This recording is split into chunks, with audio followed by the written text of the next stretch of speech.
dafay bokk ci li nga xamante ne ni dafay indi transparence ci seen doxalin ak yenn actes yi nga xam ne ni ñu ngi koy teg mu jëm ci respecter li nga xamante ne ni moom la ñu diggee woon ak askan wi en tout cas Ousmane Sonko daal di tenir ab waxtaan boo xam ne def na ko ak ñi nga xamante ne ni ñoom ñooy bureau politique bu Pastef démb ci dimanche bi li ñu jot a amagum ci ay xibaar mooy moom Ousmane Sonko déjà le jour de dimanche bi nga xam ne ni ci la ñu amal réunion bi waaye li ñu jot a am ci xibaar mooy lépp loo xam ne nii moo xam oto ya nga xam ne nii auto présidence la ak primature mbaa garde ya nga xam ne nii ñoom la am foofu ci primature daanaka lépp daf koo bàyyi ginnaaw daal di jël oto boppam ànd ak ña nga xam ne ni ñoom ñooy ay garde rapprochés yëpp amoon gannaaw avant muy nekk premier ministre ñoom la àndal ngir ñëw si jotaay bi est-ce que tey jii loolu mënul inscrire ba tey ci rupture ñu gis ne dans sa démarche mi ngi fexe rek di tàqatle li nga xam ne ni moom moo di état du Sénégal wala gouvernement bi ak li nga xamante ne ni moom mooy parti politique am. xam nga lu gën a jafe mooy nga ràññeetle lu ñuy tuddee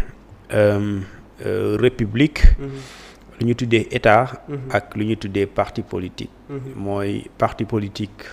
mooy yow moom nga sukkandiku ba sénégalais wóolu la dénk la. bopp réew mi ngay gérer république bi. nekk ci boppu état soo moytuwul di nga ko jaawale lu ñuy tuddee sa parti et loolu c'est extrêmement grave pour dire que. dafa am lu ñuy tuddee la patrie et le parti. alors bu dee da nga sol costume chef d'état. da ngay éviter ngay jëf ci turu parti bari di agir turu parti wala nga jël lu république moom. wala patrie bi nga ñëw di ko utiliser pour say militants wala pour say ñi nga xamante ñoom nga bokkal xalaatu wala gis-gisu politique. alors soo gisee ma wax loolu mooy c'est simple mooy xam nga dañ doon gis par exemple ay ministres. wala président de la république di utiliser. li nga xamante ni moom mooy bien état di utiliser loo xamante ni moomeelu état. pour di ko doxee soxlay parti. wala di jëf ñenn ñi sax dañuy jël alalu état di ko campagne alal xaalis. état di ko fay ay campagne di ko def ay activités politiques loolu bu dee xam nga exactement luy différence dans li séparer état ak parti politique te vraiment nga gëm ne ñaar yooyu bokkul te waroo jël alal bi boole ko ak bii kon di nga éviter di jël li nga xamante ni moom mooy moomeelu nit yi nga daal di ko utiliser sa yëfu bopp. maintenant li tax ma wax loolu parce que Macky Sall bi ñu koy bu muy choisir ki nga xamante ni moom mooy seeni candidat Amadou Ba. bu fekkente ni il tenait vraiment à la séparation de ces deux-là du ñu organiser benn lu ñu tuddee. Cérémonie d'investiture ou bien de choix de désignation de Amadou Ba comme candidat de l'APR au palais présidentiel. Parce que le palais présidentiel n'a rien à voir avec un parti politique. Palais présidentiel ki fay dëkk du président de parti. ki fay dëkk mooy président de la République. ak rencontre yu fay dem dafay lu ñuy tuddee dafay lié directement lu ñuy tuddee la république donc su boobaa du ñu fa invité des militants ñu fay indi ay nit pour ñu daal di wax ne diw lañu tànn. moomeel également jël luy sénégalais yëpp bokk di la RTS nga ñëw mu def benn édition spéciale bi lu reportage boo xamante ni daf ko commencer di diffuser commencement ba fin loolu aussi bokkul ci li nga tuddee séparer li sénégalais yi moom ak li nga xamante ni yow yaa ko moomal sa bopp wala say ñooñ. donc je pense également booy woote rupture aussi da ngay def ce qu'on appelle la pédagogie par l'exemple au-delà des mots da ngay fexe ba poser acte yi parce que jëf moo gën a fort li nga xamante ni moom mooy wax jëf ji mooy premier ministre nga am nga ñoo xamante ni c'est des éléments du GIGN yi assurer sa sécurité mais ngoon soosu da nga décider dem doxi sa mbirum parti donc da ngay bàyyi ñëpp ñi nga xamante ni ñoom état moo di fay pour li nga nekk premier ministre nga bàyyi ko de côté bu dee oto nga bàyyi ko fa bu dee même sa garde de corps nga bàyyi ko fa nga jël ñi nga xamante ni ñoom ñooy sa sécurité privée ñu topp la ñu ànd ak yow et su boobaa di nga mën a discerner la personne du premier ministre et la personne du président de parti maintenant loolu également jéego bu am solo la lu ciy des rek maintenant avec le président certainement ça va être très compliqué parce que un président de la République quand même pour sa sécurité buy génn foofu loo mën a def dina am quand même ñoo xamante ni même bu ñu feeñul dinañ nekk ci mbooloo mi nga xam ne ñii vraiment bokk nañ ci garde présidentielle parce que il s'agit de la sécurité du président de la République. Et justement fa laa doon jëm tey jii est-ce que nekkul une bonne chose que ñu am Bassirou Diomaye Faye président de la République Ousmane Sonko premier ministre en quelque sorte dafa mel ni ça leur permet ku mel ni Ousmane Sonko mën a gérer mbiru parti bi sans que le président de la République di associé wu totalement ci la nga xam ne ni moom mooy activité politique yi est-ce que tey le fait que ñu am Bassirou Diomaye Faye am Ousmane Sonko le tandem comme ni ñu koy tàmm di waxee est-ce que nekkul benn atout ci daanaka mbir yoo xamante ne dinañ ko mën a gérer Ousmane Sonko am benn boor bu mu yore le président Bassirou Diomaye Faye itam am feneen fu mu gérer. Bon lenn daal je sais que ça peut ressembler à ça et est-ce que du loolu ça d'ailleurs parce que le président de la République Bassirou Diomaye Faye il va s'occuper des visites et des voyages officiels des voyages d'affaires mais quant à xam nga boo demee ci constitution su ma jumlee c'est l'article 131 ou 33 qui dit le premier ministre dispose de l'administration mooy moom mooy kilifay ñii administration bi président féetee ko kaw donc moom muy coordonner l'action du gouvernement et que ces ministres di ñoom tamit ñuy exécuter la politique gouvernementale ou bien définie par le président de la République pour dire que l'essentiel du travail sera fait par le premier ministre parce que moom mooy kii bu doon dessin la wala schéma moom mooy ku tiim ñëpp ku nekk muy xool li ngay def ak li mu xool ndax méngoo nag du président di bëgg mu daal di rendre compte également muy jël instruction di leen wax ne di lañ ko bëggee donc pour dire que quand le président de la République est en voyage c'est Ousmane Sonko moom mooy toog di administrer les affaires courantes et c'est comme ça gis nga quand le président de la République était mu ngi woon Dakar gis nga moom mu convoqué un conseil interministériel pour préparer lu ñu tuddee la campagne agricole pour dire que maintenant les voyages du président de la République du ñu empêcher lenn li nga xamante ni moom mooy gouvernement ni mu war a doxalee mu empêcher ko donc le premier ministre il fera un travail de premier ministre parce que travail premier ministre dafa am solo boo xamante ni balaa nga koy comprendre mooy coordination bu muy def diggante ministères yi ak services compétents de l'État mooy bu ñu jëlee décision pour mu am efficacité mooy boo jëlee 1 milliard nga daal di ko investir bu amul efficacité bu amul rapidité bu amul efficience bu amul performance de l'administration loolu mën nga ci def ay milliards mais du sotti parce que boo ko dugalee tey maanaam bu dee ci investissement nga def ci ay milliards nga ne d'ici à 2 ans le Sénégalais war a sentir retombées mais bu amul efficacité amul efficience Sénégalais yi mën nañ dem ba 3 ans duñ ko sentir donc loolu pour nga bañ ci yegg il faut nga am lu ñu tuddee une coordination boo xamante ni premier ministre bi boo xamante ni dafay assurer benn entente pour ne pas dire collégialité gouvernementale bi permettre lépp li ngeen jël nasandoo ko mu sotti comme ça ministre bi de l'agriculture ma ko mën a misaale mi ngi waajal li nga xamante moom mooy fay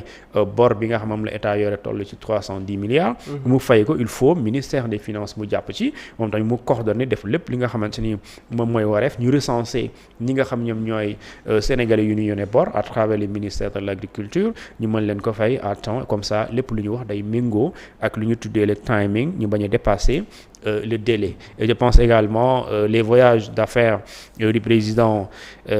c'est des moments des occasions yu am solo parce que c'est pas du gratuit du loo xamante ni dañuy ñëw lu hasardeux li ñu jël rek dem Guinée dem Mauritanie dem Guinée équatoriale wala ñu dem après Gambie et pourtant am na yeneen réew yi nga xamante ni bu dee côté économie wala richesse maanaam bu doon loolu kese donc doo dem Guinée doo dem Mauritanie doo dem Guinée équatoriale wala nga dem Gambie kon da ngay jékki-jékki rek dem fa li nga xamante ni moom mooy États-Unis nga dem France nga dem Chine wala nga dem Russie pourquoi pas parce que foofu bu dee ci wàllum xaalis ñoo gën a jekk pour ñu mën la dooleel wala lebal la maintenant les visites c'est simple mooy c'est des visites au-delà même d'être stratégiques c'est des visites yoo xamante ni dañuy am un caractère fraternel parce que déjà ñun ñëpp nga xamante ñoom la seeti c'est des pays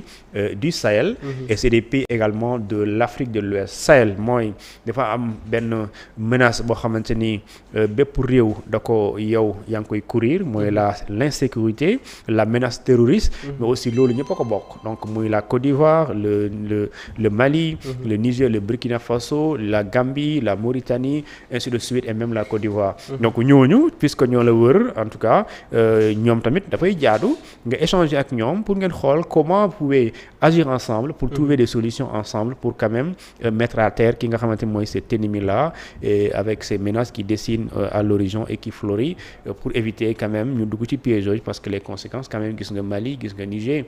ay nit ñoo fay dee par jour des dizaines pour ne pas dire centaines par mois. D'accord. Alors ba tey ci voyage yooyu gis nañu le président Bassirou Diomaye Faye mu dem Gambie dem Mauritanie dem Guinée-Bissau ba tey ci rencontre bi nga xam ne nii Pastef amal na ko démb Ousmane Sonko di annoncé ab tournée boo xamante ne ni dina ko def ci réew yu nga xam ne war dafa dem bokk na ci Niger réew yëpp daanaka ñoo bokk benn situation boo xam ne ni ci la ñu nekk muy daanaka pëcc moom moo fa am fu mel ni Niger fu mel ni Guinée Conakry fu mel ni Burkina fu mel ni Mali après visite yi nga xam ne le président def na ko fu mel ni Mauritanie fu mel ni Gambie fu mel ni Guinée-Bissau mu mel ni Ousmane Sonko ci cadre parti politique bi dafa bëgg a wóyal tournée boobu ci yeneen zone yoo xamante ne nii le président Bassirou Diomaye Faye demu fa naka nga mën tey analyser mbir mi ni ñu ko organiser. xam nga Ablaye Wade dafa doon théoriser le panafricanisme. maanaam africain yi booloo. di àndandoo di défendandoo li nga xamante ni moom mooy lu ñu bokk ñu tuddee ko des intérêts communs au-delà des intérêts particuliers mooy lii di Afrique de l'Ouest pour ne pas dire ñi nga xamante ni ñoo nekk ci bëtu gànnaar ñu xool lan la ñu organiser woo nan la ñuy gën a raffermir li ñu tuddee lu ñu bokk les liens de fraternité les liens d'amitié pour ñu mën a agir ensemble s'il le faut ñu créer lu ñu tuddee ay communautés économiques ñu créer lu ñu tuddee ay CEDEAO pour ñu gën a mën a xalaat ci li nga xamante ni moom mooy des questions de démocratie de liberté de sécurité de paix mais aussi de solidarité entraide donc loolu boo ko bëggee def d'abord avant ñuy wax ci mbirum état parti politique aussi dañ ciy am solo parce que je me rappelle bien Mauritanie am na l'opposant bi nga xamante ni moom moo fa commencé am doole mu créé parti boo xamante ni da ko tuddee PACTEF maanaam parti des Camerounais des patriotes du Cameroun noonu la ko tuddee pour dire que Sénégal mu ngi inspiré yenn réew yi nga xamante ni ñoo nekk dans la sous-région te gëm naa PACTEF boobu yàlla bëri na sutura te xam na lu bëri mais gëm naa ne boobu mooy kiy wàccee wala mooy kiy wutu le président bi nga xamante ni moom mooy le président camerounais bi nga xamante toog na fa ëpp na 40 ans mooy ci bopp réew mi donc pour dire que li nga xamante ni moom mooy cette nouvelle génération d'Africains nga xamante ni danoo yeewu am lu ñu tuddee l'éveil des consciences ñu gis ne Afrique dafa yàgg nekk ginnaaw mais li ko delloo ginnaaw au-delà ngay accuser France wala ngay accuser l'Occident wala ngay accuser yenn réew yi da ngay d'abord xool ce qu'on appelle une prise de conscience def ce qu'on appelle une introspection pour mën a def une prospection pour mën a gérer li ñu tuddee l'avenir maintenant lii xew africain dañ ciy am responsabilité ñi nga xamante ne mooy la jeunesse bi nga xamante ni dafa am conscience que ne Afrique bokk na ci continent yi ëpp richesse l'Afrique des fois ñu ne la pour tubaab yi berne la ñu ne la l'Afrique c'est l'avenir du monde te loolu africains yi waruñ ko nangu même bu nekkee l'Afrique moo nekk l'avenir du monde entier mais il faut que ces Africains ñu taxawaay boo xamante ni dañuy xam ne ñoom l'Afrique ne se fera pas sans les Africains mais plutôt l'Afrique sera faite construite par les Africains pour que mu mën a nekk une Afrique pour les Africains donc loolu mënul nekk ci wax il faut porter le combat et j'aime bien quand jeunes yooyu nga xamante ni ñoo demoon ci Macron suma juumalee en 2020 ñu invité woon leen sommet Paris Afrique et les jeunes ñoom ñoo wone li nga xamante ni mooy jeunesse africaine bu gën a sore te mënuñu wax ñoom waxal nañ leen li nga xamante ni moom la ñuy bëgg ak moom la ñuy sentir pour dire que même Occident xam na ne Afrique fu mu jëm changement la mais changement boobu mënoo ko def ci rang dispersé ni nga ko mën a defee rek mooy da nga koy def dans ce qu'on appelle ci benn yéego benn li ñu tuddee complicité s'il le faut benn solidarité boo xamante ni africain bi bu Afrique soxlaa du ay sénégalais wala du ay ivoirien mais plutôt africain mooy taxaw léegi nag loolu mën nga ko def sous forme d'organisation panafricaniste ou bien sous des organisations yoo xamante ni dafay boole nigérian bi boole également l'ivoirien boole également les nigériens les burkinabés et les maliens et les sénégalais parce qu'il s'agira de questions yoo xamante ni des questions de souveraineté ak ci bopp benn ci anam bu nekk anam politiquement économiquement et financièrement et surtout des questions d'ordre économique et financier parce que yooyu mooy li nga xamante ni mooy la base de toute souveraineté qu'elle soit politique qu'elle soit sociale qu'elle soit technologique en tout cas d'abord il faut assurer la souveraineté économique et financière et réew yu ko am adduna bi yëpp fexe ba am base boobu ba maîtriser li nga xamante ni moom mooy le flux financier économique. D'accord, mis à part voyage yooyu nga xam ne bëgg na ko def fële ca Niger Guinée Burkina Mali moom Ousmane Sonko mi ngi annoncé itam teew ki nga xam ne moom moo di Jean-Luc Mélenchon bu France Insoumise nekk opposant fële ca France war a teew fii ci Dakar ngir seq ay waxtaan ak le parti PASTEF. Ça me rappelle bi France 24 RFI di ñëw au Sénégal di def interview bi ak Ousmane Sonko autant le président Macky Sall daanaka xaw a mere français yi benn côté ci ñëw gi ñu ñëw ci biir réew mi jéggi ko di dem di wax ak ku mel ni Ousmane Sonko tey jii lan moo nar a nekk porté wu visite boobu nga xam ne ni Jean-Luc Mélenchon mi ngi ko war a amal au Sénégal war a rencontrer Ousmane Sonko et le parti PASTEF. xam nga Jean-Luc Mélenchon c'est le seul pour ne pas dire l'un des rares hommes politiques occidentaux ou bien du monde entier en tout cas yi taxaw wax li xew Sénégal ba pare jël position mooy ñu raar Jean-Luc Mélenchon du tey la commencé wax yàgg na wax parce que je me rappelle bien lorsque procès Mame Mbaye Niang bu mu commencé am wax na si bu ñu jàppee Ousmane Sonko ci corniche bi wax na si mais aussi bu ñu ko waxee woon ne ci corniche bi sotti nañ ko lii wala sottiwuñ ko lee wax na si te moom non seulement moom da ci wax en personne mais dafay engager même son parti France Insoumise pour mu daal di ci wax afficher li ñu tuddee une position très claire boo xamante ni amul benn ambiguïté et c'est très rare pour les hommes politiques mu également ñu tëj ko le 31 juillet mu daal di afficher également sa position daal di dénoncer li nga xamante moom mooy arrestation Ousmane Sonko ba dem ba qualifier ko mooy liñ doon nar depuis longtemps ñu bëri doon ko gis léegi voilà def nañ ko léegi kenn dootul laam-laamee que ne vraiment dañuy jaay doole benn citoyen boo xamante ni lu mu bëgg rek mooy dafa bëgg dem élection te dem na yaakaar nañ bu demee dina gagner li nga xamante mooy élection présidentielle donc kooku di Jean-Luc Mélenchon te boo ko comprendre en France mooy peut-être yàlla moo ko mayagul chance mu jiite France mais bokk na ci homme politique yi ñu ëpp doole France boo doon xool ñett yi ci la bokk donc ñuy xalaat sax présidentielle bii nii boo moytuwul dina falu maintenant parce que moom dafa am lu mu gëm te loolu mu gëm donte France ak Sénégal bokkuñu réalité mais boo ko doon méngale dafay xaw a jege li nga xamante moom mooy démarche Pastef démarche Pastef mooy France Insoumise moom déjà boo koy traduire mooy France bi nga xamante ni dafay du nangu ñu noot ko maanaam du nangu moom ay nit di jaar ci ko wala muy nekk lu ñu tuddee maanaam kenn du ko utiliser pour engager yeneen combat wala nga koy utiliser pour beneen bataille. Donc pour dire que franc bu moom boppam loolu la bëgg a wax. France boo xamante ni français bi dafay am sañ-sañ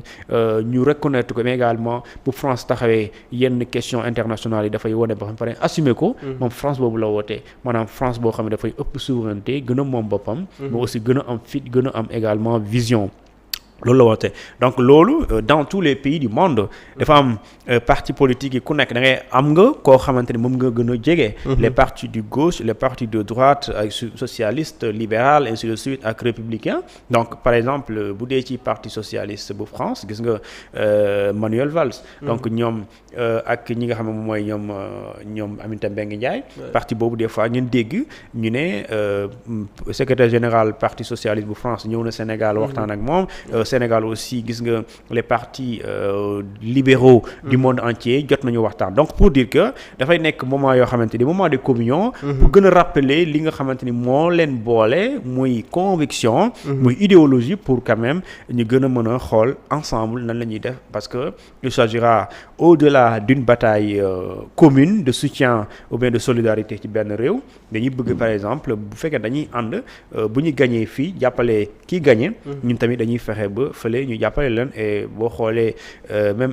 Ousmane Sonko su ma juumulee un jour mës na addu ci mbir bi nga xamante ni moom mooy maanaam position taxawaayu Mélenchon pour apprécier li nga xamante ni moom mooy taxawaayam pour wane ne wax pour bëggoon xamle ne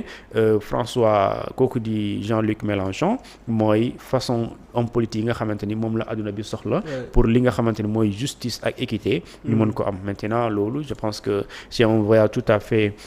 naturel boo xamante ni datewul tey mais plutôt c'est bien avant même mars 2021. D'accord. Le président Bassirou Diomaye Faye itam gannaaw Mauritanie Guinée